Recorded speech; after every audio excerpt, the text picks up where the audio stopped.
This year you'll need Halloween sex experts with special XXX costumes, including actual cops. 48 minutes of dogs barking. 48 minutes of dogs barking. 48 minutes of dogs barking. 48 minutes of dogs barking. Growl. Growl. 48 minutes of dogs barking. 48 minutes of dogs barking.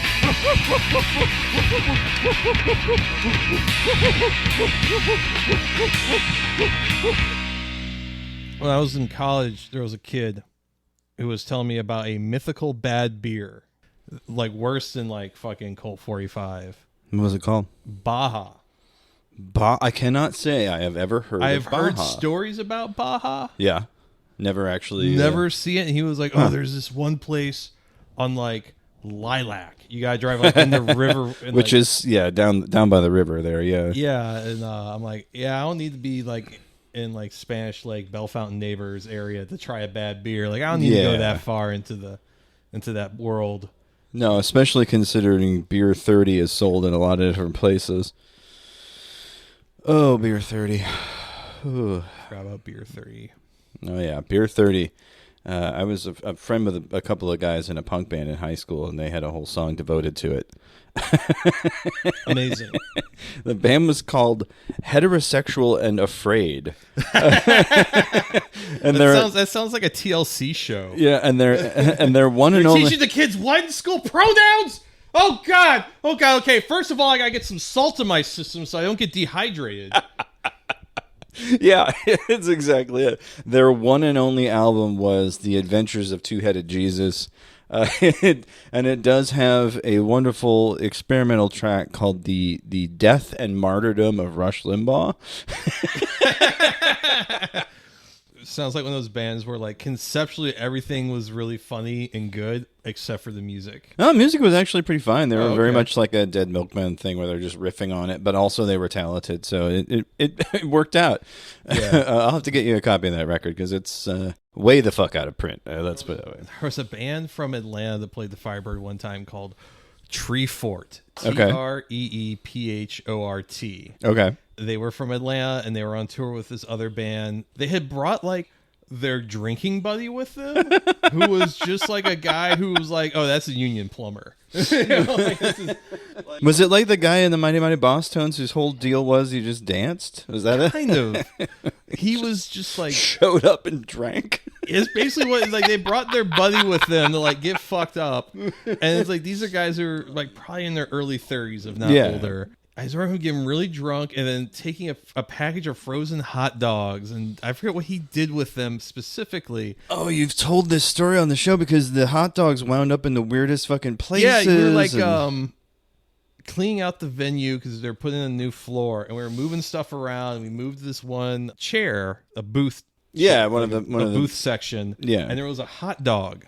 And it was covered in dust, but the thing was, it didn't look like it was starting to fall apart. It wasn't like it was deteriorating or anything. It was miraculously well preserved. It was the miracle dog. Hot dog, which made you really wonder what you were putting in your body if you ate one of those.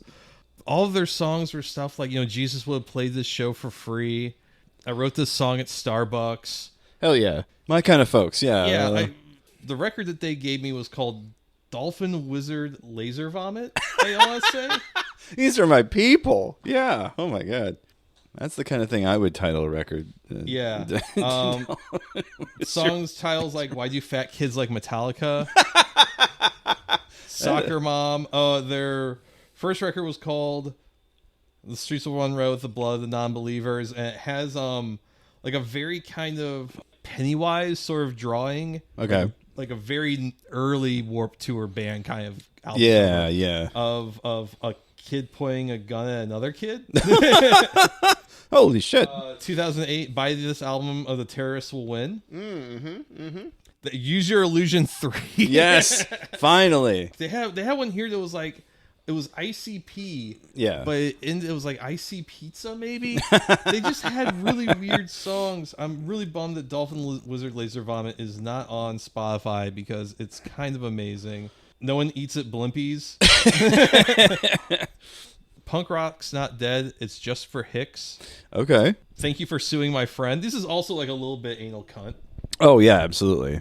Just a little slice of life there for you folks. That's fantastic. Fantastic. I kind of want to hear this record now.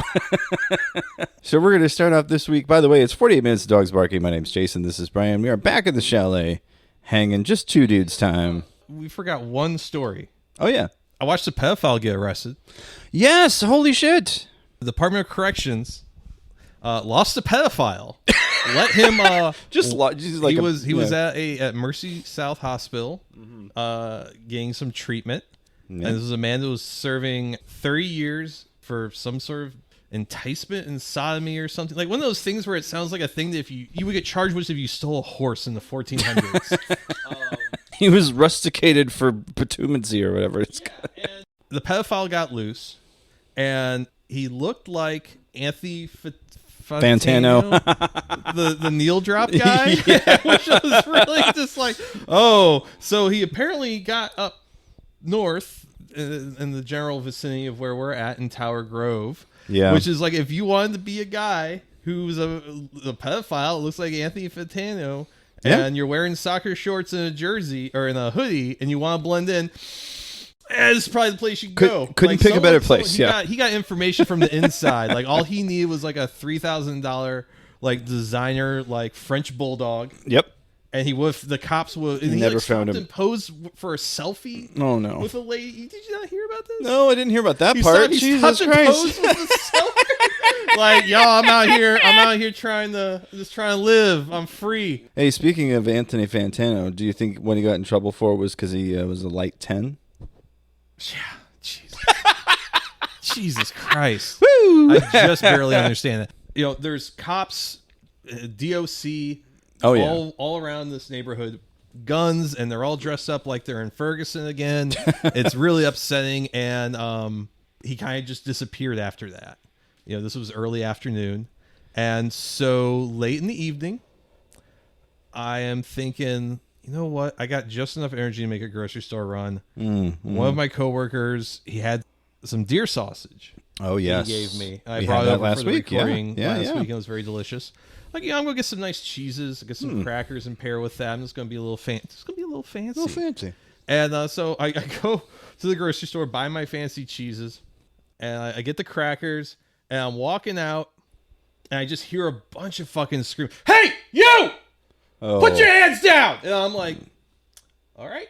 You know, I get in my car. I see like I see Shrewsbury cops. I see St. Louis County. I see cops from like 3 or 4 municipalities. They're just swarming. And because my ass is from North County, it ain't too uncommon. You know, when I was living north of 40, right, to see someone in a parking lot of a grocery store get chased by like a dozen cops. Yeah. It would happen, and sometimes, you know, it was just like, you know, this ain't my problem. Yeah. You kind of learn to look the other way. I'm sure there's something but I ain't go like this guy's reaching inside his waistband, and the cops, you know, going for his holster. Like, you know what? I'm just going to turn away.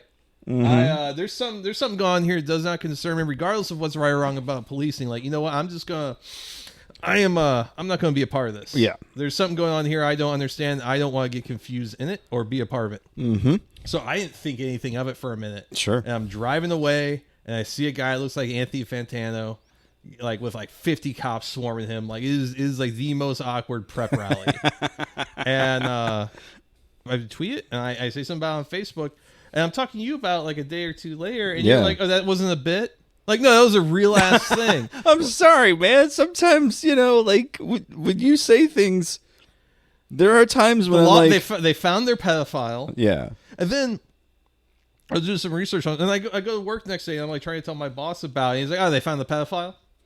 Was that like he already knew what I was going to tell him? He knew they found the pedophile? He figured it out. Like, he was like, well, that's, you know, thanks for ruining my story. My story. But I started reading into this guy. And the thing was that he enticed a child for $1 to like, hey, I want to show you something, or can you show me a path through the woods or something, like this 10-year-old boy. Oh boy! And they get down to this river. There's apparently fishermen, so they go the other direction, and he gives the kid like $2, and then threatens, like, like tries to touch him, and he's like, if you don't let me touch you, I'm gonna throw you in the river. And the kid gets away from him, and I'm just thinking, like, all of these things here is just like, listen, $2? Yeah, $2. $2? Listen, this isn't the fucking 50s. No. Like, if you want, this is like, what'd you think was gonna happen, dude? Like, You your lowball plan at had him some like fucking that? Yeah. holes in it. No kid's gonna let you do that. For under 20. Under 20. I was thinking, like, yeah, you deserve 30 years in jail. Like, you were even slick, man. No, man. Like, you were set to fail, man. This was like one of those, like, old-timey newsreels of people doing, like, the inventions that came before, like, the airplane. Yeah. Like these, like, guys like falling off buildings and these weird circular things humping the ground, and it was like, you were born, you were destined to fail. And fucked up. Yeah. Other things of note this week, a wonderful No Techie article. I'd never heard of this site before, but apparently one of their writers, Kevin Raposo, took it upon himself to test out the new Cash App card. Cash App let me customize my card with the most unthinkable design, pushing limits with personalization, my unforgettable experience with Cash App's custom debit cards. He says, I, with the intellectual prowess of a pubescent preteen, decide to test the limits of the feature. Cash App, of course, rolling out customizable debit cards.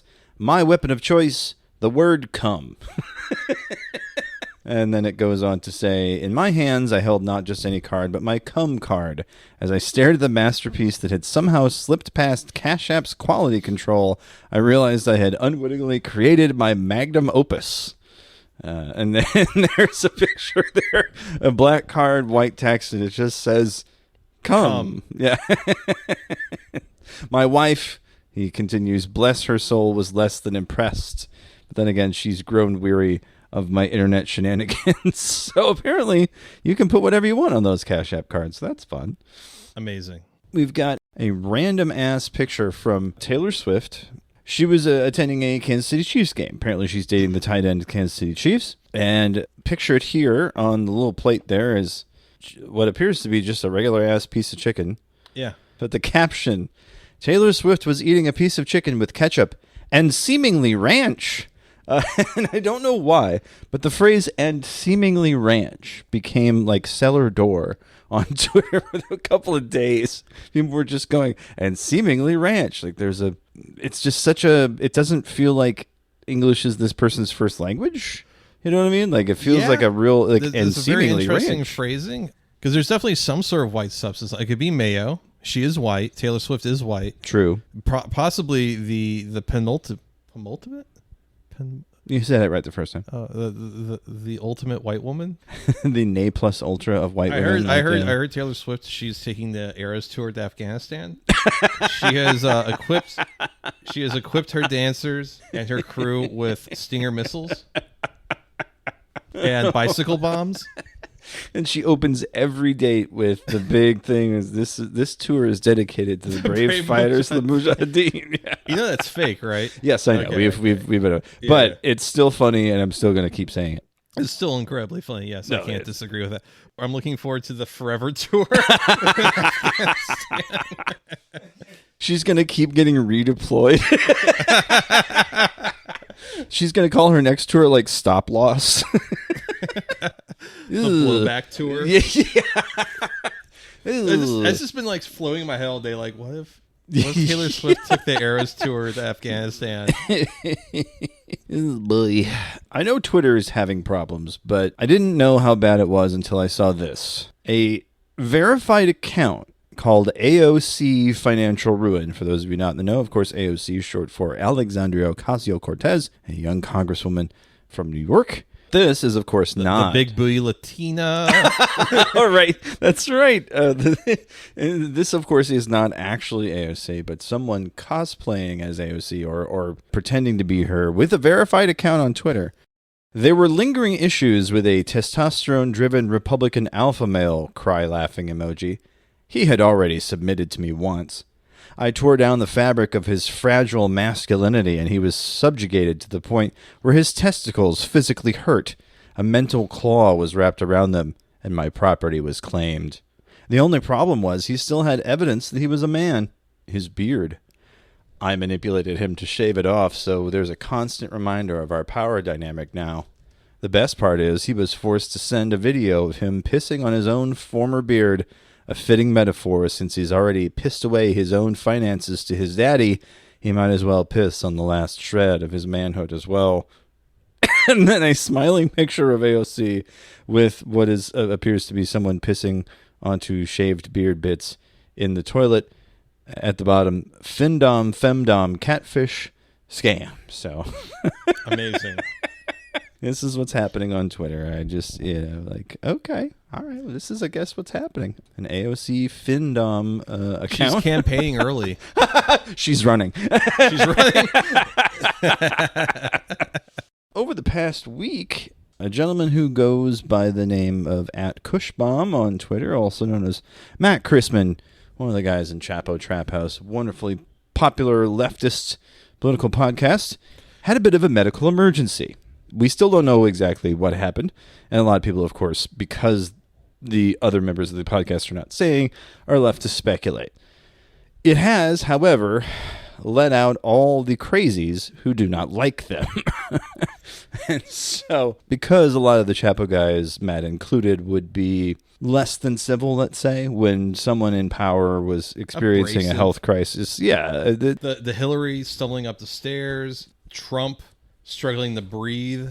Yeah. Yeah, it was all pretty fucking funny. Yeah, that's the thing. It is actually funny. But some of these guys who are, coming after the Maoist Ben Carson. Possibly my favorite Cushbomb. What a wonderful guy. Yeah, and his Twitch streams were always really funny because he's either like grilling or just eating a vape.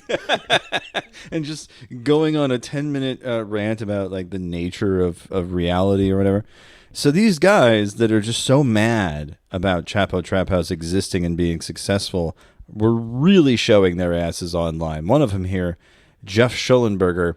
The Chapo incivility doctrine was understood briefly as a variety of anti-woke leftism, but overall, it combined with the influence of the closely linked Gawker media diaspora to galvanize the shock troops of left dogmatism and reinforce ideological conformity. Okay. This guy needs to be put into a dog crate and pushed into a river. The idea that an uncivil lefty bro could be a force against left conformism should have already been put to rest. The shrieking, hectoring, moralizing incivility of Amber's attackers was far more effective, and eventually it's all nonsense. This is just right. I deserve to be mad at him. That's what this is. It's like I deserve to be mad at this guy for no real reason. This sounds like a guy who was mad that he wasn't one of the cool kids. Yeah. This is unfortunately not too different than what Jake Flores is doing with like some of the Dime Square people. Yes, unfortunately that is very true. But Jake is also unlike this guy, also right. Yeah, but it still stinks of the same. No, absolutely. Same thing. My thought on the matter was, of course, these guys that are supposedly going to be dunking on Matt's health crisis. They're just mean. It's not even funny. I think that's the problem I had with it. They're not funny. Allegedly, it's a stroke. There's been no verification of that. Right. And none of us really know for sure. I mean, that's what we want to emphasize here is that, like, until his friends and family, release his wife, who is confusingly also named Amber, until she says something. I mean, she has said something, but she hasn't given details, and that's her privacy and all that. The fact is he had a stroke or something like that, some sort of medical emergency, like a week before his first child is to be born. Yeah. I mean, I'm an asshole. And the worst thing I said, Matt Chrisman, if you are on your deathbed, please do the needful and admit the video games are art. Yes. Which is funny. Right. That's the thing. These guys, these people that we're talking about, do not have jokes. Like they're just mad. Yeah, they're self-pissed. They're mad. Yeah, they have definitely pissed and shitted in their doo-doo ass. Here's a small selection. The American nation must go. Who must go? The old Assad must go meme. Mm-hmm. Shit. Bad joke. 1 out of 5. Here's another one. He calls himself Carl Drago, the bad guy in Rocky 3, by the way. Yeah, his at is woke capital, so I know we're dealing with a real brain genius here. It says, first pics of Matt Christman are being released, and it's looking bad, bros. The stroke has significantly disfigured his face, and it's a photo. I believe from the New York or Vanity Fair. I can't remember if it was New York, the first actual bit of press they got. Right, which is just Matt looking stoned, looking like one of those riders that gets like gangrene or something that never like went to war. Right. Here's one at Stephen George 77 asking my wife to make me a Matt Christman and then in parentheses vegetable casserole for dinner tonight. Not funny. 0 out of 5 explains the joke. Here's another one. They're doing the Trump bit, right? This guy, Matt Christman, some are calling him Vegetable Matt. I never called him that, but some people do. And it's just like, bunch the punchline, kind of busy. Yeah, I don't know. You just could have posted the photo of him looking at dressed as a. There's a photo from when I think when they did one of their first things in like Columbus, Ohio, with like Street Fighter or something like that. Mm-hmm. And I think it was either Amber or Felix took a photo of Matt, and he happened to be wearing the exact same outfit as a child behind him. I believe it was a red T-shirt and black shorts. And okay, that's pretty solid. Yeah, and you could just post that being like, which one of these people had a stroke? I can't tell. You know, like, yeah. There's a riff in there. You can build it like, well, yeah. Just being like, haha, I hope he dies and his child is miserable. These kind of jokes just don't really go anywhere. Like, there's a difference between being malicious and being just like viciously funny. Yeah. These people just don't have the fucking balls for it. Here's another one. Matt Christman's inner monologue when he is brain dead and the African immigrant bed nurse hawks a loogie in his nose and he starts drowning.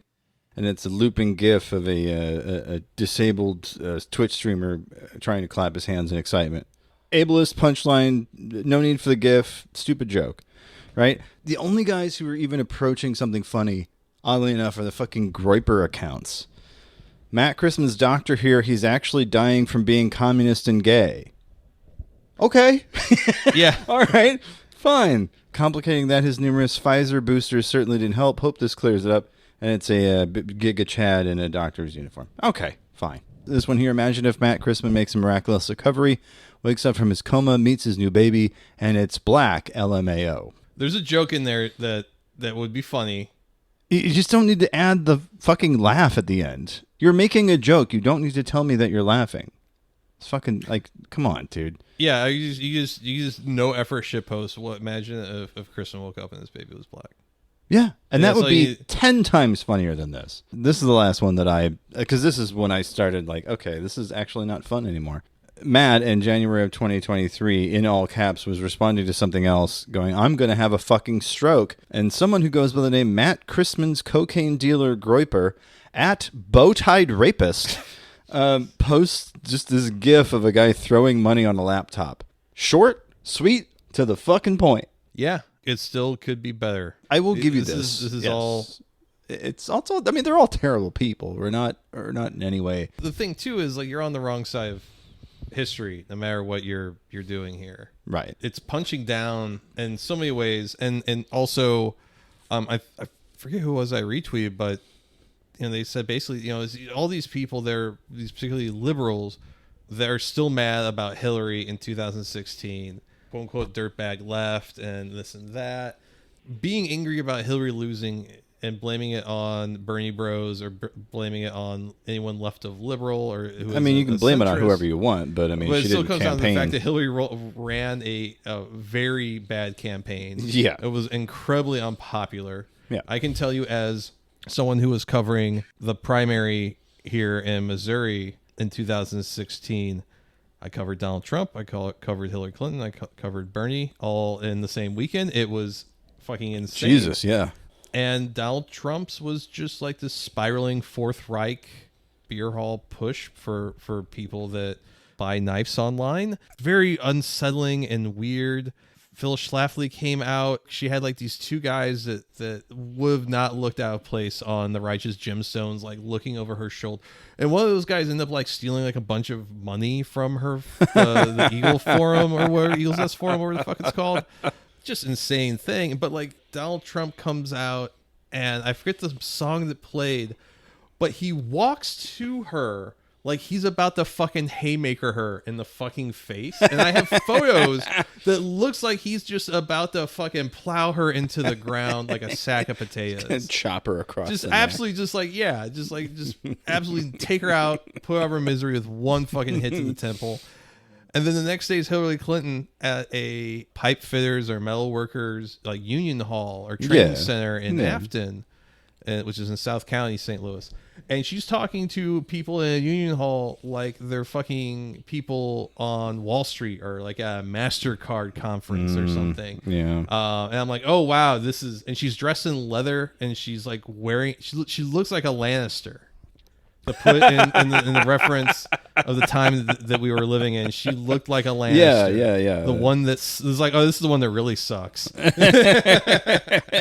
Yeah, because I guess in that metaphor, Trump would be like the Hound. He's a piece of shit, but at least he'll tell you he's a piece of shit. I don't know. And then like Bernie was at like Afton High School on Sunday, and he gave great. Danny DeVito came out. Oh God, yeah, I remember that one. Yeah, great. Because they had to have a stool for poor Danny because he's a little guy. So short. And Danny DeVito hyped everyone up. It was very hopeful and fun and inspiring. Definitely compared to the last 2 days. So just like on that microcosm of my experience, like, yeah, like I had this feeling while watching Hillary talk of, if she gets the nomination, we're fucking sunk. Yeah, and you're not wrong. Trump was in the news the other day from the NRA.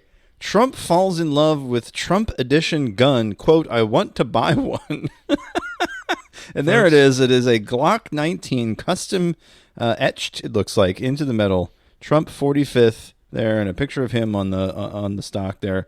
On the grip, excuse me. Oh, God. They're going to come after me now. There he is handling it in a in a gun store. He's handling it like you would, like if you're, like it's making your hands sticky. You're like, ugh, I don't really want to. I don't want to touch this. Yeah. I don't want to touch this too much. I want to buy one, he says. And nobody had the decency to tell him, people under federal indictment can't actually purchase or own handguns. Yeah, it's okay. He's got a cousin. I'm hearing this for the first time, the gun show loophole. This is all new to me. Miles Klee, former guest of the show, good friend of the program, posted this. Apparently, CatTurd 2 was swatted during his podcast. I forget what it's called, but something like Inside the Litter Box or some fucking dumb name. And he was doing a podcast in his home there, and he got swatted. Apparently, the caller pretended to be him, told the cops that he'd stabbed somebody, and he blamed it, of course, on being doxxed by leftist outlets. But Miles's post, at minute 44 of today's live stream, CatTurd had to jump off the call. At minute 59, Jewel breaks the news that he's been swatted, uttering the instantly immortal phrase, "Cops are absolutely everywhere. They're all over CatTurd Ranch." The phrasing that accidentally comes out of these people's mouths is just CatTurd Ranch. That does not... I guess it's like the opposite of the Bunny Ranch. Oh, yeah, absolutely. Absolutely, positively. I'm a terrible person that played in a shitty Florida band in the 90s and really done nothing other than be just like a contrarian shitheel. Yeah. I'm not saying it's like a right thing that he was doxxed. Like that's, no, not doxxed, but I mean swatted. I think swatting's terrible. Yeah. Obviously, that could have gone really bad, and that would have been fucked. I think people had the right to know who this cantankerous shithead was. Yeah, like I don't know, do fuck around and find out. Like I don't. Kind of. To find out should involve getting swatted, but like at the same time, Elon Musk is tired of your shit, and he's keeping you from your Elon bucks. Yeah. So one last thing here. El Ron Mexico posted back in January. Every day I log on here, and every day it's Twitch streamer Content issued a tearful apology after evidence surfaced that he Web3'd Portier and Anduquois at a FAP sim while his wife Vixen was away at Gameathon 2023. Well, his post came true because the next image that he posts in that very same thread there, GNN. Jaden, a Troon tuber with 320k subscribers, has released DMs between him and Lyrics, which corroborate the allegations told by Salvo Pancakes that Lyrics had sex with Turkey Tom's girlfriend Kai sometime before VidCon 20. I don't know any of these fucking words. I don't know who these people are. It just went on a date one time with someone that was kind of like in this scene a little bit. Yeah. And she was telling me that when they would go to the conventions, particularly like the ones in Chicago, because apparently those are insane shit shows. Okay. That it became a thing that you would do a shot every single time like an EMT showed up or like an ambulance showed up. So I just imagine, like, you just extrapolate from that point of reference. Yeah. And like, yeah. I worked with a guy at Blockbuster who was really into anime, but specifically went to cons to fucking cruise for pussy. Jesus, dude. And since he like showered and like wasn't overweight, like he did all right for a lanky weird dude in the Midwest. But still, I was like, I don't know, man. Can't you just like not do that so Is much? there any other way you can do this? Yeah. I think I've had my fill of the internet this week, Brian. I think it's time for Crypto Scam the Week. You're listening to 48 Minutes of Dogs Barking, the podcast. And now it's time for the Crypto Scam of the Week. What we got, Chief? Now, this one's kind of interesting, just because, as I've mentioned before, one of the things that I do for non-podcast money is that I work at the Dick Sucking Factory doing internet security. doing InfoSec it's true. at Hog Tech. Yeah. This one comes from rect.news. It starts out, fishing is a year-round sport, but crypto is providing especially bountiful waters lately. From compromised front-end to pig butchering scams, an 8-figure on-chain blunder to hacked celebrities, both crypto and non-crypto. We, of course, talked about Mark Cuban last week. And even government agencies getting duped. The last few weeks have been filled with news of scammers hitting the jackpot via a number of common vectors. They're referring to, of course, a crypto scam. Phishing attack, in this case, was a user losing $4.5 million through what appears to be a fake mining scam. So a guy named Tivano set up a dashboard to kind of track these types of scams. And this one, that particular scam has netted over $300 million. This right here is just one user that lost $4.5 million. This type of scam, according to Rect, known as pig butchering, involves continued contact with the victim, often over long periods, what some of you might also know as a long con, right? Leverage via blackmail, romance, trust building, all in order to convince the mark to transfer funds, obviously in the classic scam model, dressed up as a lucrative investment opportunity. So yes, this particular user fell for a scam that was looking to, hey, send me your info, and we are going to give you mining rewards if you deposit X number of tokens into our system. They're going to set up a fake website that's going to show you all this, all this other crap, and essentially, hey, send us this token and send me the whatever code it is that's going to do the approval. And then they got you now, because now they got that, and they can just start pulling from your wallet whenever. So that one was, I believe Molly White on Web3 is going great, who appears sometime this week on other guests of the program, Ed Zitron's podcast, 15 Minutes in Hell, which if you had not heard yet, fantastic show. Definitely lives up to its name versus our show. He actually only does 15 minutes. Oh, I see like the little counter here in the corner. I guess that's how much money that's been lost. $67.839 billion. Billion with a B. Yes, that's the running tally right now. The coin in question was a stable coin linked to the troubled Tether network. Yeah, one researcher has estimated 350 million in Tether have been stolen since September 2021 in scams like these. Hey, yeah, it's almost like you can't ask a guy to mine for you without getting hosed, Jeez. Where's the trust? Where's the love? Come on. You see a lot of really dumb behavior in crypto, and even people that are pretty good with their OPSEC will fall for a really dumb scam from time to time. Is that just like hopium? Are they just, are they huffing it? I think some people just, they slip up one time. Yeah. That's all it takes, I guess. That's really all it takes.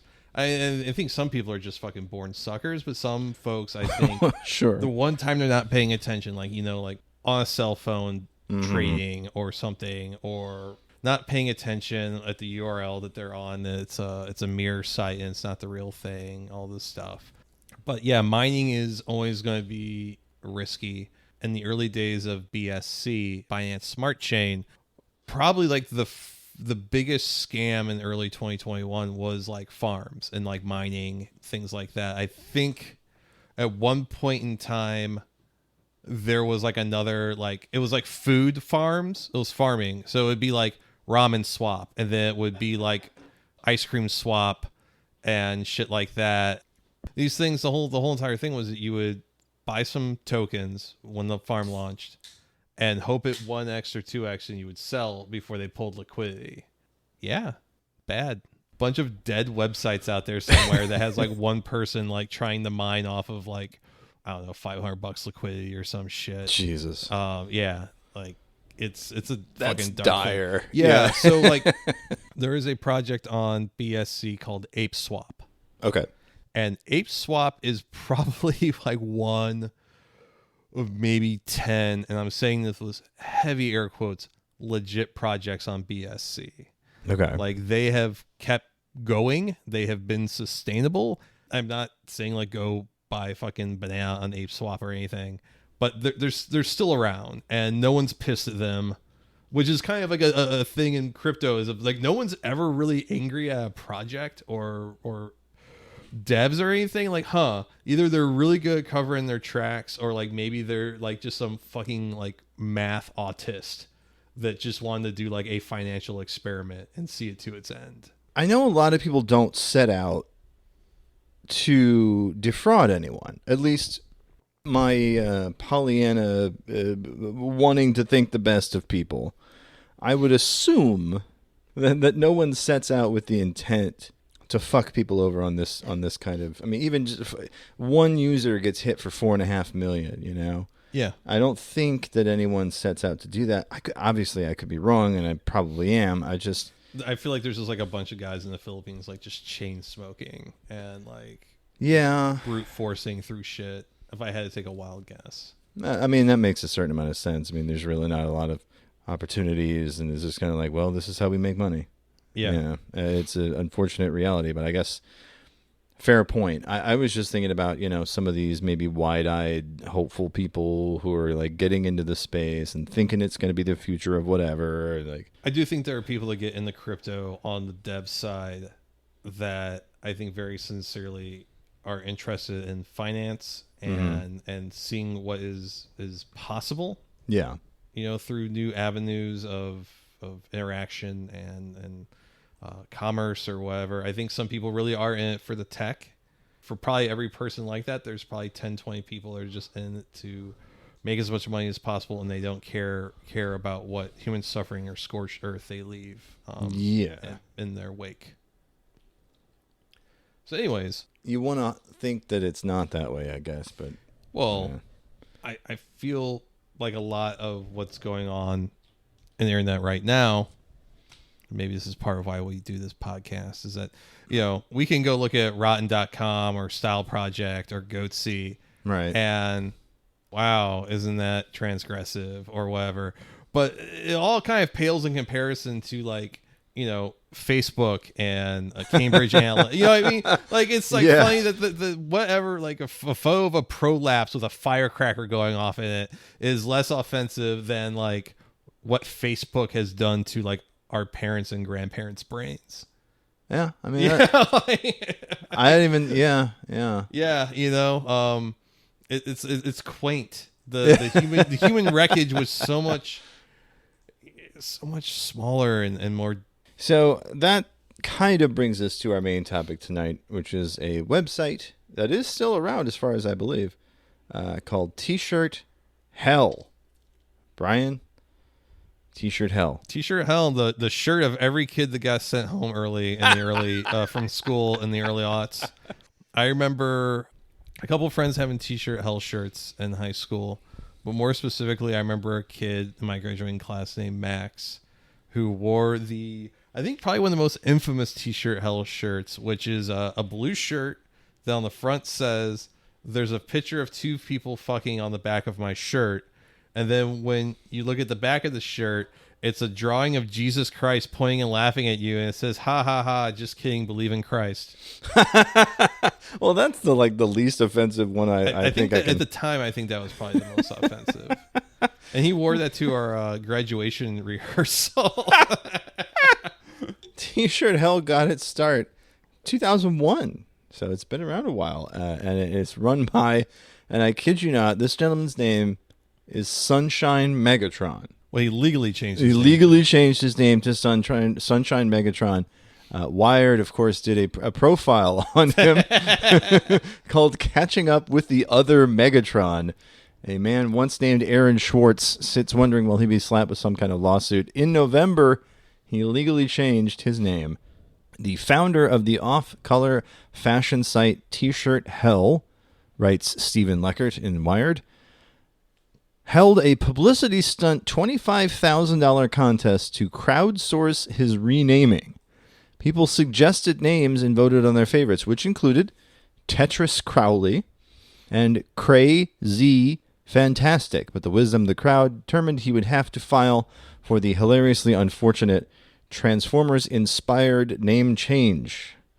And as he later told the Chicago Sun-Times, Sunshine Megatron really encompasses who I want to become, a strategic leader who calls the shots from afar, a villainous tactical battlefield commander, but with a sunny disposition. The Wired asks him, how have things changed?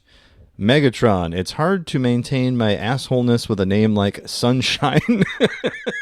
I mean, I certainly try to be as impatient and as demanding and as much of a jerk as I'm normally used to being.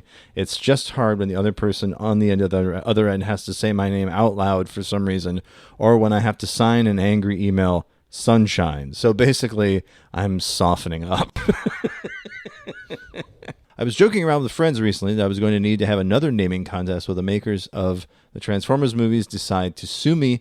New suggestions from friends included Goober Von Fancy Pants. Of course, I could just change one letter in my last name and become Sunshine Metatron. Metatron, of course, being the voice of God in the Christian mythology or whatnot.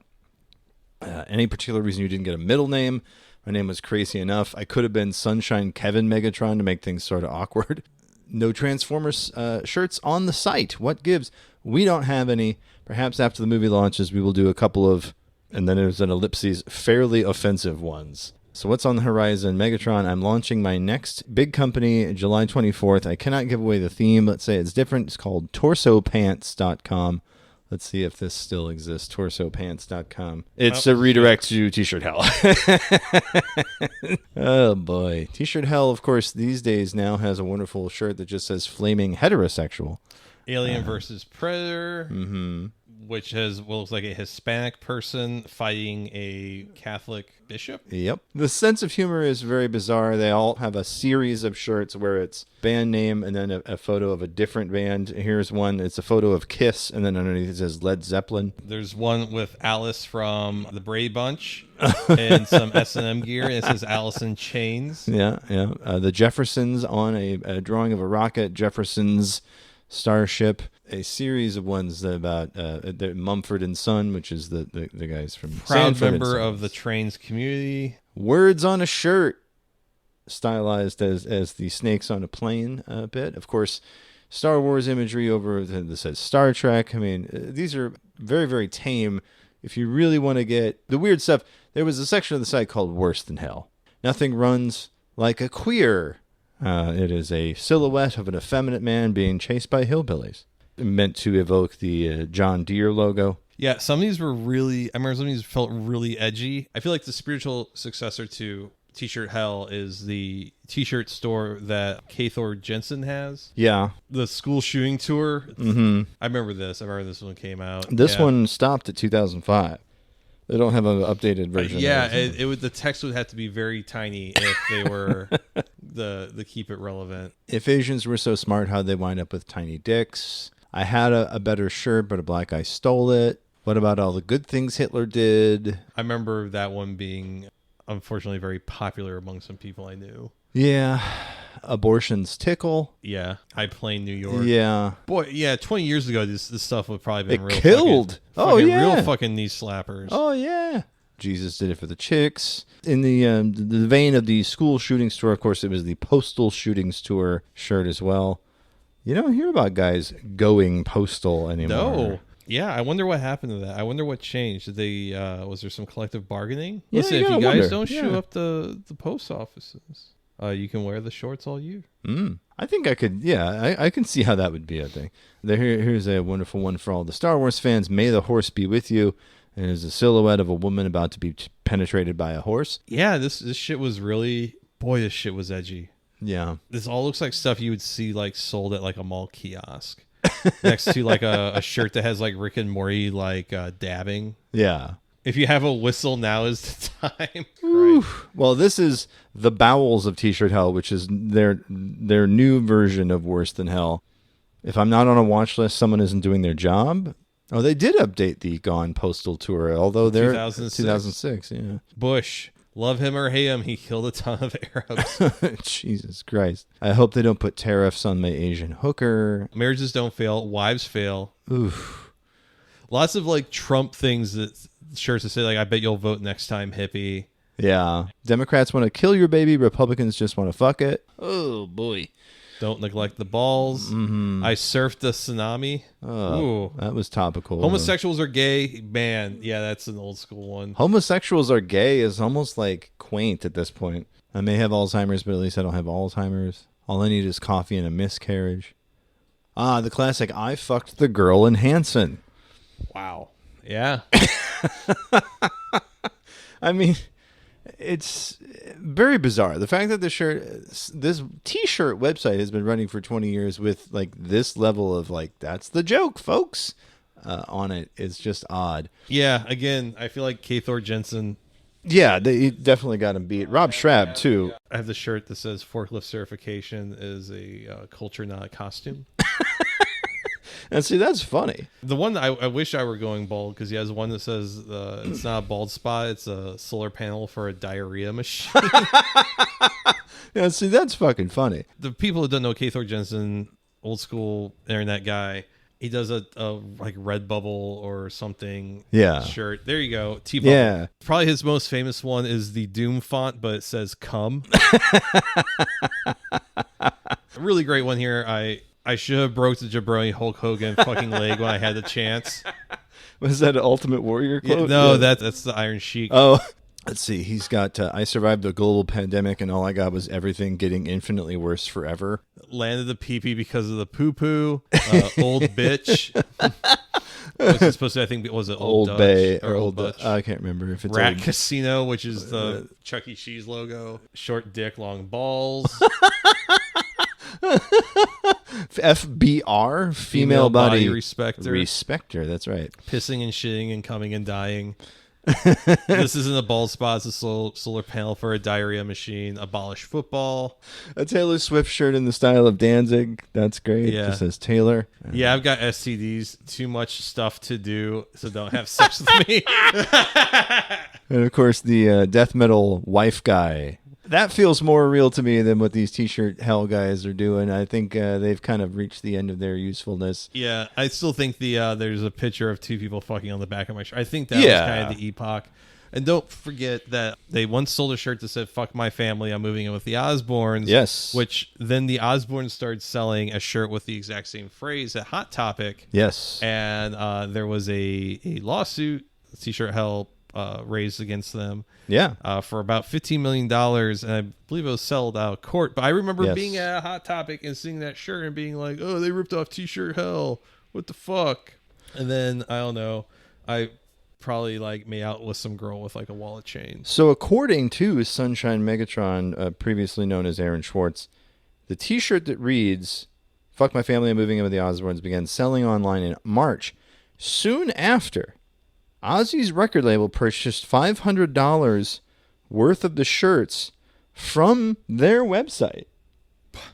The suit then claims that after the sale, the Osbournes began selling the shirt with the exact same slogan. They released two versions of the shirt. Censored version, which has the cartoon, my family, I'm moving in with the Osbourne family. And then an uncensored version with the same.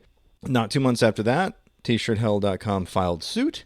Their lawyer declined to comment, but said he would ask a federal judge to stop the Osbournes from selling their shirt and seek $15 million in damages. I believe, if I'm not mistaken, they settled, but I still don't know how much they settled for, but I'm assuming Probably a good amount of money. probably a good amount of money. In 2005, they had to remove the Worse Than Hell section. He stopped selling these shirts due to him possibly being poisoned. But yes, I don't believe Sunshine Megatron's involved with the site anymore. The new owner is a Mike Larson. I think you're just gonna have to let that one go. But imagine like I made such edgelord t-shirts. Yeah. Someone poisoned me. And then after that, somebody wearing a T-shirt Hell shirt was thrown off a Southwest Airlines flight because of what the shirt said. I don't even remember which one it was. It might have been I Plane New York. And so they started, and this is, again, another article that will not pull up because it's so old. They started offering an alternate transportation free of charge in case of such incidents. If you get thrown off a plane for your T-shirt Hell site, they're going to help you get where you're going. What a mensch. Can I tell you my t-shirt Please, story? yes, Traveling. yes. So I was traveling, gosh, this would have been about over 10 years ago. I was traveling to Florida to photograph a wedding. At that time, I had a lot of shirts that were just like old vintage shirts. Oh, and yeah. random shit that people gave me. And one of them was a shirt that Jimmy Vavac from Real Steel fame and a couple other bands. He had a bunch of old shirts from when he was a skinnier man. He gave them to like me and Ryan at the Firebird. Mm-hmm. One of the shirts was like a NYPD shirt that officers would wear probably when they were like training or like working out. It'd be like something you like wear at the gym. Okay. And so it's a simple blue shirt, and it had like the very simple NYPD logo with like the two bears on it and all that. Oh, yeah. I took it because I'm like, oh, that's weird. And I like would wear it every once in a while just because I was, that you could be edgy like that back in 2012. Yeah. And I just wasn't thinking, and I just like clean shirt. I'm running late for this flight. Didn't realize until after people were like saying like, thank you for your service and all of that. And like, hey, people are like pushing me through and like giving me preferential treatment. Oh, no. And I'm like, there's no way I could have been a cop. No. Like I didn't. You knew what I looked like 10 years ago. I didn't look like. I guess I had like a weird undercut. I had like the Macklemore haircut a little bit, but like, there's no way. Like it was like, man, people at the airport really are that dumb. No wonder why 9/11 happened. Oh, but yeah, like people were just like waving me. Oh, you can come through, sir. Hey, don't worry about the scan. And I'm like, am I like getting murdered in a second? What's going on? And I realized at one point, like I think I was like eating something. I got like a crumb on my shirt. And I looked down, I'm like, Oh wow, maybe living a life where you're hungover pretty much every other day like has its consequences when you're not really aware of what you're doing half the time. And I'm like, maybe I should reflect on some stuff. I was like, no. Nah, I'm not doing that. No.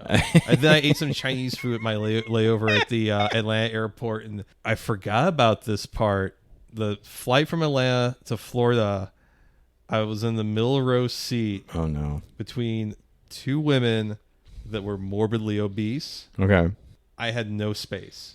I had my stomach was doing somersaults and backflips. Yeah. And I just had to keep my body like I was being smuggled over state lines or something. Like I was being smuggled in Eastern Europe to go work at a disco that only serves non-alcoholic drinks. Oh boy. Just some terrible life was waiting for me at the end of it. And it technically was. I was touching down in Florida.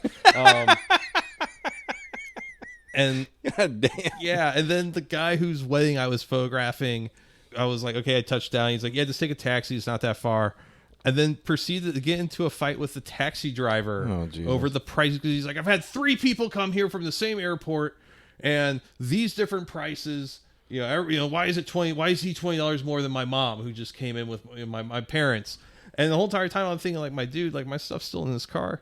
Yeah. Like, let me get my shit out of the taxi first before you like piss this guy off too much. Oh Jesus. Jeez, yeah, it was bad. It was jeez, Rick. Jeez. Jeez. This marriage isn't gonna last very long, is it, Rick? Jeez. Yeah, and did you see that the Rick and Morty trailer? Yeah, I don't. The sound-alikes. They're fine. okay. Yeah. I mean, it's not much better than what I'm doing. The joke was made several different times in several different places, but like every white guy over a certain age has the voice down pat after this length of time, and it's like, well, yeah, it could have been anybody. Yeah. Yeah. It was one of the things when I saw where my seat was, me and these women made eye contact. And it was like, and you knew. It was like, I was like, motherfucker. Mm-hmm. And I don't know if they knew each other and they specifically got a seat apart because of the space they took up. I don't know. It was just one of those things like, this is terrible. No one, like everyone's unhappy. Yeah. All three of us are unhappy here. Yeah. No one's like, this is great. Yeah. Like nobody. Everyone was more. I was mortified. They were mortified. I'm like, this sucks. All right, man, you ready for some gross photos? I'm ready for some gross photos, Brian. It's, of course, shock.jpg time. And now, the moment you've all been waiting for. Shock.jpg. This one's called One Guy, 15 Kilo. Oh, no. All right, let me. Is this beer mine? Yeah. You sure? Yeah. You hesitated like I was. I didn't. I had to be like, what? Listen, I have been meditating under the Bodhi tree for 15 years. What is beer? Yeah. What is the nature of beer? I've been meditating at the frat hall for 13 years under a fucking Keystone Light decorative wall clock. Yeah. And I have emerged. Yeah. I have emerged as enlightened. I just ask the first guy wearing a shirt with 3 Greek letters on it, like, is this my beer? What is the nature of beer? What is the nature of beer? At one point, does a slam piece not become a slam piece? What is the sound of one slam piece?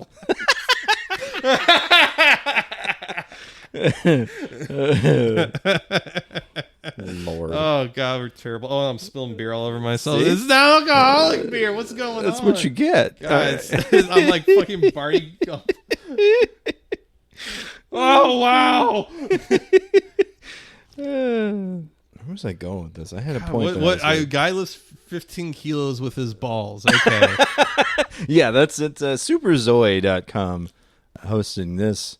And it is exactly what it looks like. Oh, wow. Yeah, he has a propane tank attached to his testicles. He's getting jacks himself it. primed up. Yep. And then propane tank. And he hitting his dick. Yeah.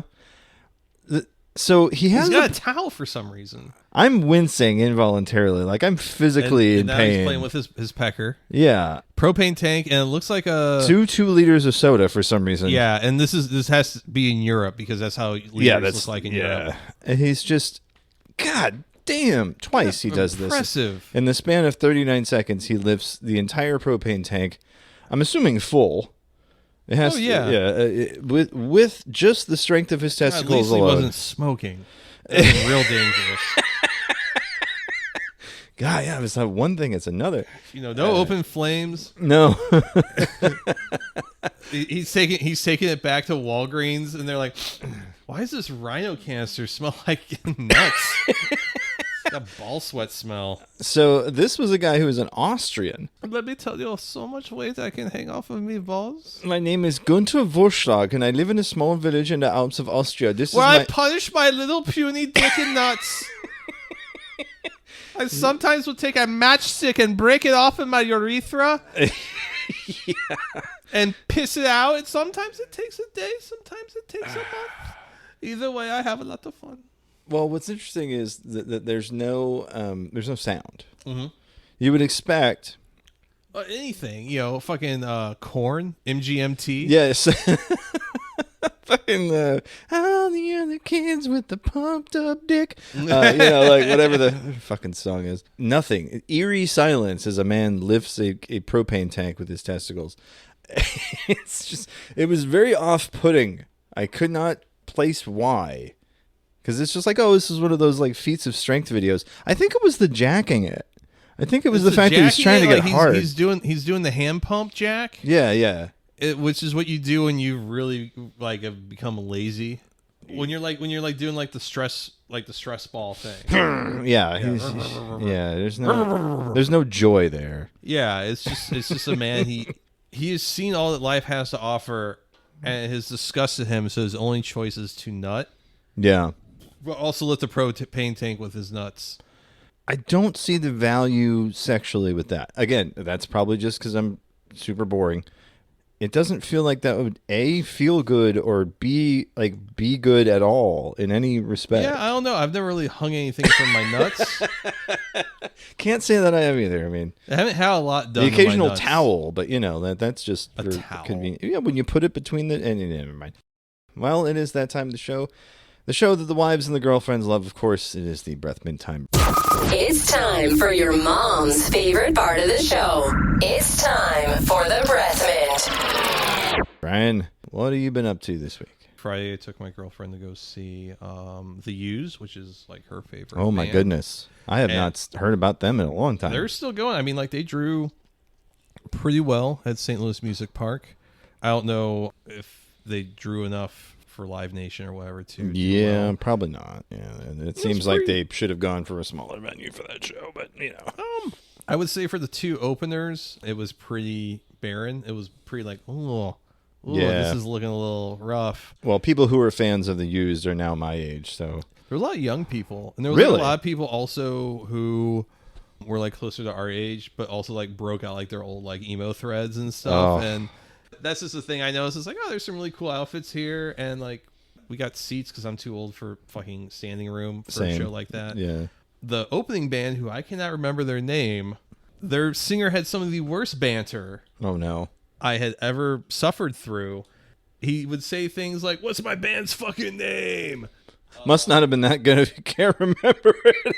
And he would like tell these like dumb little stories. I remember they had like some guy on stage like filming them and being like, "Yeah, and this guy filmed this music video, and you're a legend, bro."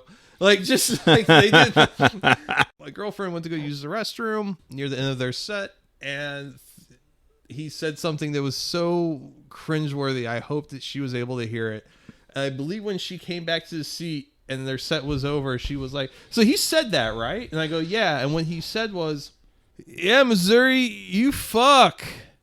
You got dispensaries." Are they a Utah band like The Used are? I don't know what their fucking deal is. I don't care to know. I just know that I'm like, oh, cool. It's another like screamo, like emo band. Yeah. Where the worst part about the band is by a country mile the front man. Yeah. There's a lot of them like, well, these guys are like really talented musicians, and that band's drummer was actually really tight.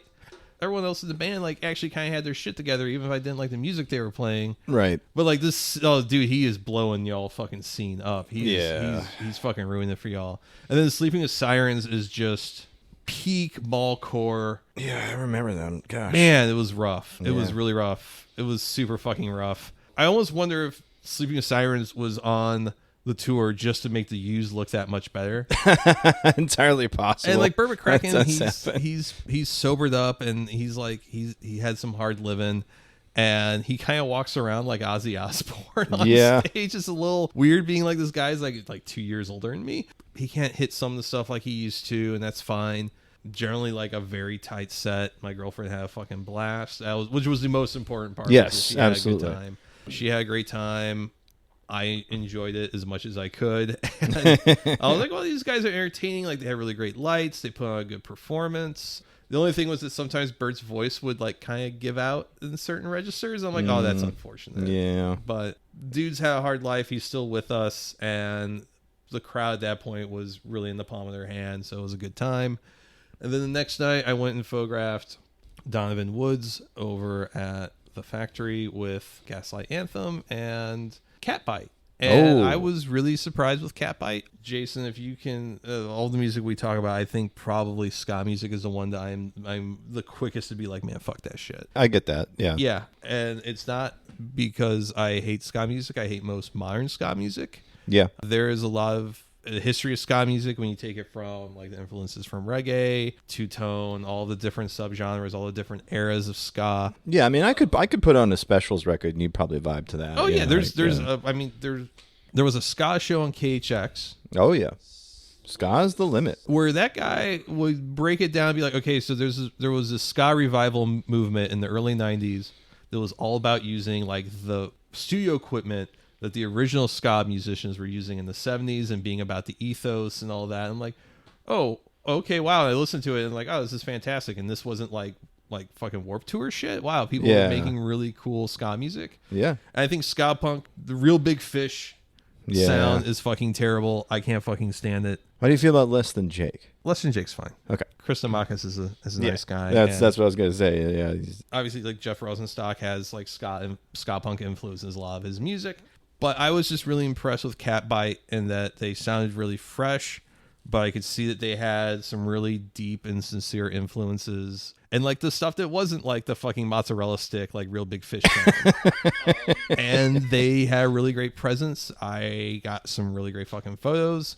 So I was really happy with that. They follow me now on Instagram, which is wild to think about. And, Sick.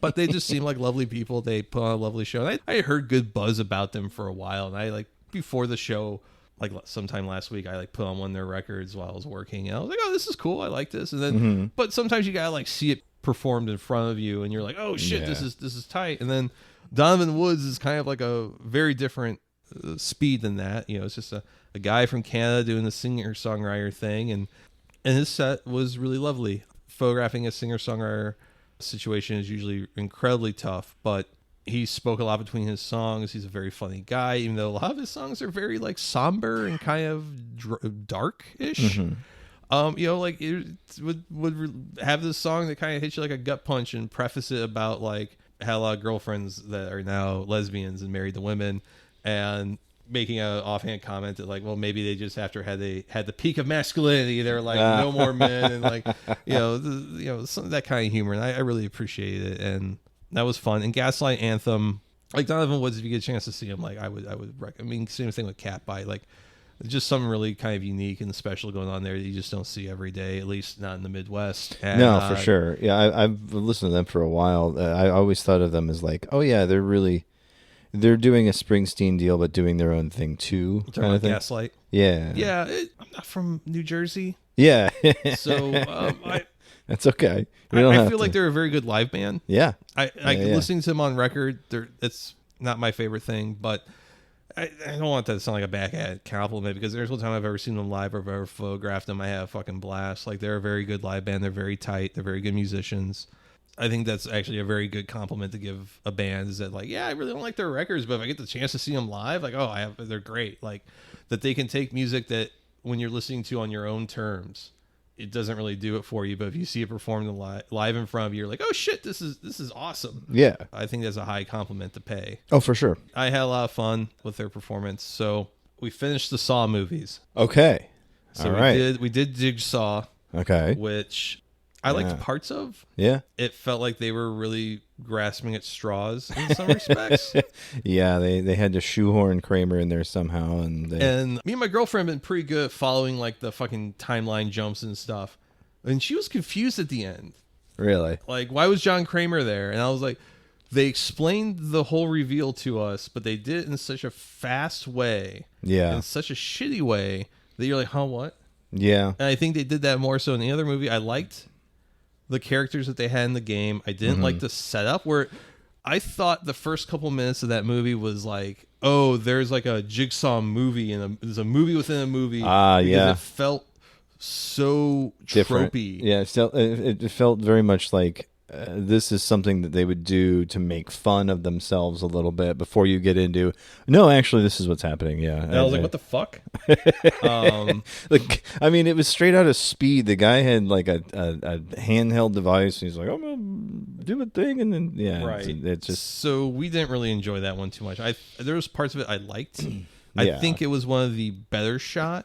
I think the cinematography was a little bit nicer. I think they had a better vision for that. But boy, Spiral. We watched Spiral. that last night. Woo. Chris Rock is trying. He's trying. He's trying so hard. Like, his first 30 lines are incredibly misogynistic. Yeah. And they're kind of funny, because you're like, oh, he had to be doing his own punch out. But my favorite line is they're in the subway. He goes, then I found out Pilates wasn't even real. And I'm like, oh, that's right. Because there's a running bit about the Pilates instructor his wife left him for, or some shit. Some shit like that. I mean, it's boy. But Chris Rock also, unfortunately, has had so much work done that he can't really emote like he's supposed to. He just kind of looks like he has to wipe his ass. he had to take a quick shit. He thought he got in between takes every time. He just has this look on his face where it's like he thought he was good. Yeah. But he got like 95%, and that 5% is just itching him. Is itching him, yeah. It's just a very odd movie. There's no Jigsaw. No. And there's a copycat that sounds like, I would like to play a game. and you want to like this movie because all the people getting murdered are cops. Right. Yeah. The Jigsaw copycat really did say ACAB, but... yeah, and there's some interesting moments, but boy, yeah, what the fuck was going on with that? Well, and I think there's a reason why they kept trying to distance themselves from the main Saw franchise by calling it From the Book of Saw in the subtitle. Yeah. But even so, like, it's a fucking Saw movie. Like, there's no denying it. It's just this. It's very odd. It felt like they had a Saw movie in the works, and then they're like, this has nothing to do with anything. We got to change the title. You know, it felt like a lot of things were like tacked on or rushed or weirdly hurried about it. Like and there was some procedural elements that worked really well. I think some of them you saw coming a mile away, but they worked well enough, and they made sense. Right, like there was some sort of logic being followed, even if it didn't always work as far as like making a good movie. One thing that I picked up, and something I believe I remember reading like on social media quite a bit when the movie came out, was like, wow, this feels like a very bad version of Seven. Yeah, I definitely got that vibe. Yeah, and I mean the Jigsaw motif, copycat or otherwise, is you were always touching all of the straws in the straw dispenser at the fast food place.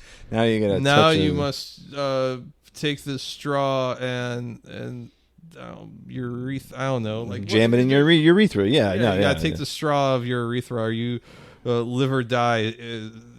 Is your choice, or whatever. Sound yourself or something. I don't know. Yeah. I'm really just grasping at straws. That's okay. Yeah. So are the producers of the Saw movies, because that's why they had to bring fucking Jim Cramer back for Saw 10. It's coming out this week. I read like a little piece about that where one of the producers was like, I guess was being asked about continuity issues. He was like, yeah, well, you know what? Like, it's kind of on us for killing the lead in the third movie. Yeah. Yeah. Could have had it all there, Chief, and just let him live forever, but whatever. Yeah. Yeah. Boy, that was rough. There was things I liked about it. It moved better. Didn't feel so chunky. But boy, what an unsatisfying ending. Yeah. Because like the guy just like leaves. Yeah. He's just like, I'm out. And then Chris Walken's like, they killed my dad, who was Samuel L. Jackson. Oh, God, yeah. Policing is so awful. And it's like, yeah. Could have told you that 10 minutes into this movie. We could have gone out and got tacos, man. What the fuck? What the fuck? We could have got some enchiladas. Something. I, against my better judgment, have started playing Dark Souls 3 again. Why? I picked up the remastered and all the DLC versions on the PlayStation, and I wanted to play through them all again this year, so I would not have to do it again.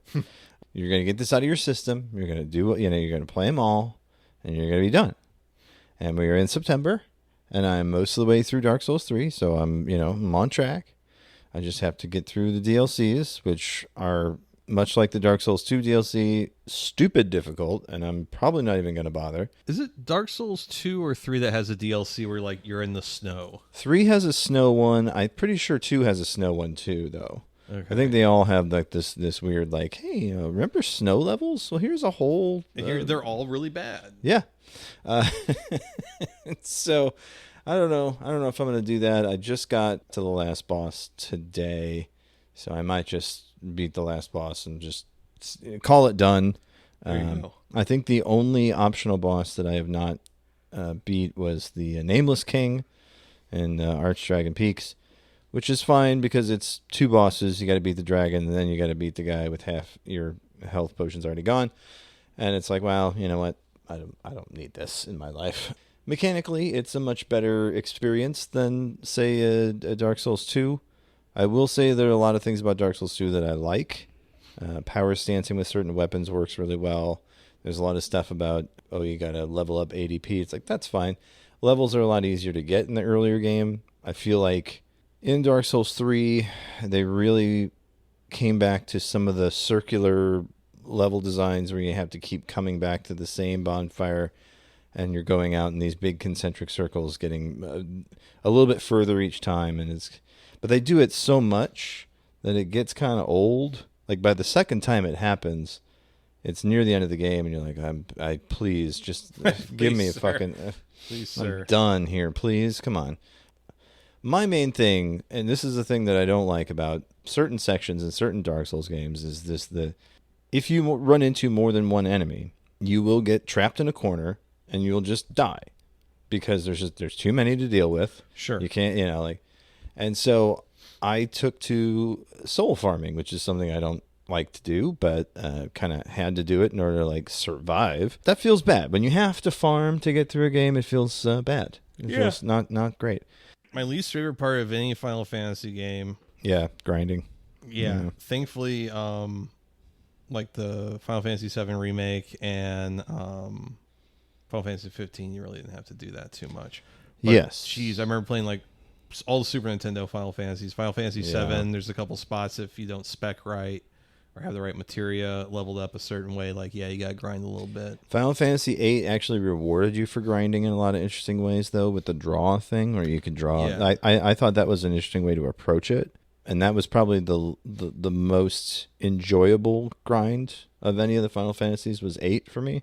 Yeah. Just because by doing so, you could really break the game. I heard many stories of people just absolutely breaking the fucking game, and that's just the preferred way to play it for a lot of folks. I mean, at a certain point, I want to get that one-hit kill and get back to doing whatever it is I was on my way to doing when I got interrupted by a random encounter. And then the other thing that I had, you mentioned it in a previous episode, I finally finished How To with John Wilson. Love it. Really felt like he had more to say, but he knew the end was near and kind of went out with a nice finale. And then I picked up, of course, Righteous Gemstones, Season 3. Yeah, I really liked Season 3. I think Season 2 just didn't hit like how I wanted it to. I think they regained a lot of stuff in Season 3. I also wonder if this is the end of the series. It's starting to feel like it. I mean, I'm towards the end now, and we've got, some major plot bits happening. I'm like, yeah, this feels like this could go a very clear, this is the end type of way. I know you finished it, so I'm guessing you would know more than I would, but it still does. Yeah, it feels like, this is going to be. Yeah, and one thing that kind of bums me out as the series progresses is that they tried to find more ways for you to be empathetic towards these characters. Which is what I don't want to do. Yeah, and some of those they're raised pieces Southern of shit. Baptists, Yeah, I don't want to feel empathetic towards these characters past a certain limit. One of Dan McBride's strengths is kind of picking apart characters as like a study almost. Yeah. And what makes them, how they get this way, why are they this way, and why can't they choose, what's keeping them from changing? Yeah. What's keeping them from being better? And I think I've seen a little bit of Eastbound and Down, but I feel like Vice Principals. Yeah, that's him and Walton Goggins. Jesus Christ. Fucking cripple him. Full quad. And Walton Goggins, baby man, he was missing in action for the first couple episodes of the season 3, and by the time he appears, he's doing the daytime review at the fucking hotel, and he's pissed. Yeah, he's pissed. He's like living this luxurious life, and he's pissed about it. Yeah. Baby Billy Bible Bonkers. Baby Billy's Bible Bonkers. That's Bible right. Bonkers. You gotta say it. You just gotta say it right. Baby Billy's Bible Bumper. They give that man the most absurd lines, and he fucking nails each one. I don't know how he does it. Vice Principals was very much the same way. It's him and Danny McBride bouncing off each other for the majority of the runtime. They give Baby Billy a nice chunk of stuff to do, but it really takes a back seat to the interpersonal stuff with BJ and Judy, and because I think that is some of the best BJ and Judy stuff, though. Yes, absolutely. BJ kind of manning up and going to punch out his his wife's not sexual cheating partner. Yeah, just like this. Like very like over the pants stuff cheating. Yeah. Like just dry humping and like one of the things that kind of makes shit like that funny to me is that so much about Judy negates the fact that in season 1 she has this monologue about like her high school, like a college professor or high school teacher, and like basically how she like with her sexual advances towards a man that did not want her sexual advances like ruined his life, like while at like a Chili's or something. It's a really intense scene, and it like lets you know this character is a psychopath. Yeah. And then they kind of just walk it back a little bit. I don't know. There's a bit in season 3 where we see young Judy. It's I believe the episode is called Interlude 3. Right. And they do one of these each season where they kind of take you back in time to the young days of the Gemstones. And yeah, this one she's in high school, and you know, a guy she really likes like cuts her hair. So she gets Jesse to like go to school and fuck him up. Right. Just beat the shit out of him. And shave his head. Like just ridiculous. And so it's like, well, she's still a piece of shit. There's no question there. Yeah. Like right. She steals Jesse's girlfriend's ring and then pretends like, oh, we just found it. Right. And, so and I mean, being mean towards Jesse's girlfriend who then becomes his wife for being poor or implied not the same social standing as the Gemstones, and like and Jesse's wife Amber, she's a little crazy too, but she's also like a fucking ride or die. That's what I found so endearing about that character is like, boy, Jesse's a real piece of shit. And but she keeps it all the fucking together. And like John Goodman, you know, Missouri native. Oh, yeah. If you know enough old white dudes in St. Louis, you'll eventually meet a guy that'll tell you a story about how they used to play softball with John Goodman's brother. Oh, yeah. And John Goodman would sometimes show up and just like fucking like kill like a fucking case of beer and then just drive off. Yeah. But man, John Goodman, they don't give him a lot to do in the first half. No. But then when you start getting into, you know, the old family history stuff and all that, he gets to sell it again. Like, okay, because his performances in the interlude episodes and also in basically the majority of season 2 has been a high point for that his show. His character development in season 2 is quite a pleasure to watch. Oh, like, yeah. Just what he gets to do, and those want your cycle ninjas. I mean, I thought it was a karate man. No, Dad, that was Jesus. You sure?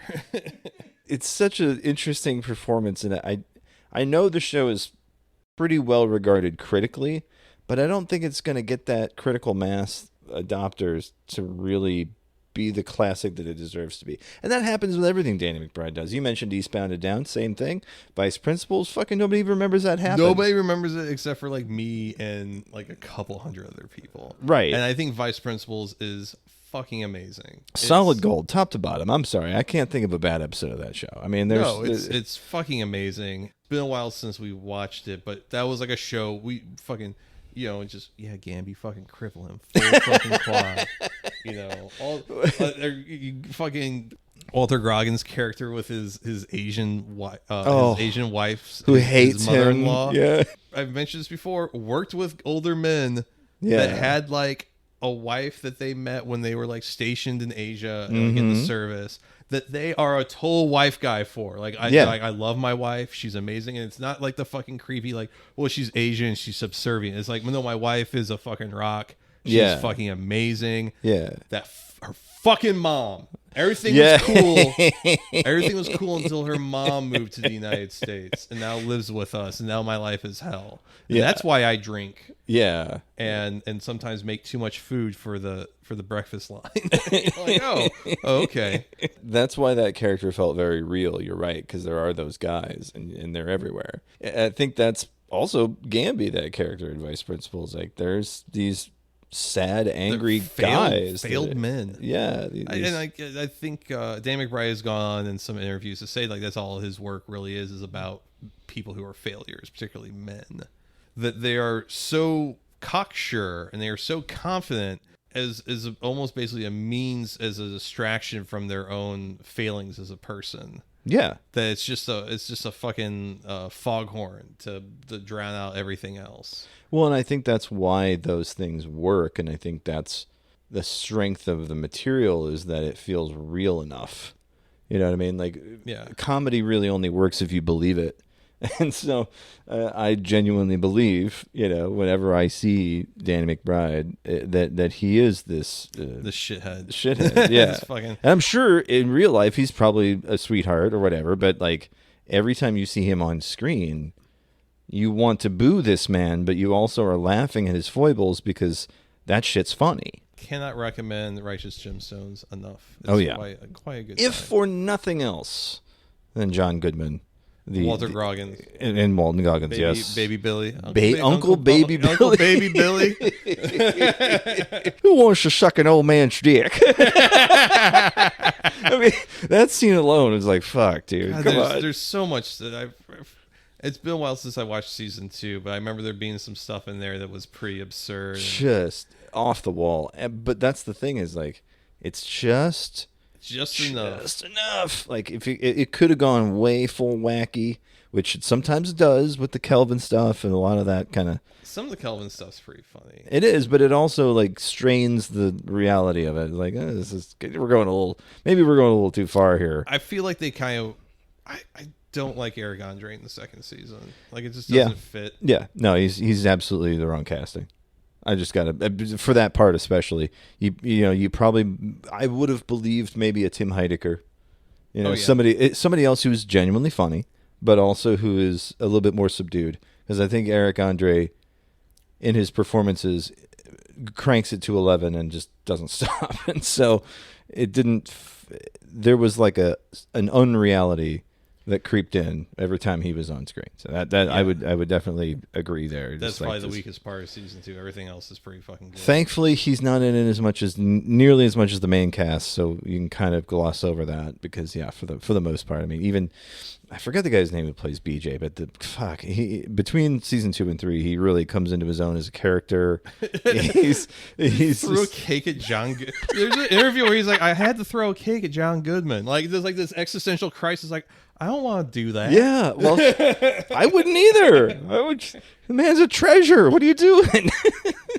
Yeah, great show. Hopefully, it's not the end of the show. I hope that I don't want it to go on forever. I think there's definitely a time and a place, and I think 3 seasons is pretty good for a comedy, especially one as dense as this one. I think you could very easily call it a day, and I think everyone would be happy with that. I would only really want like 1 or 2 more.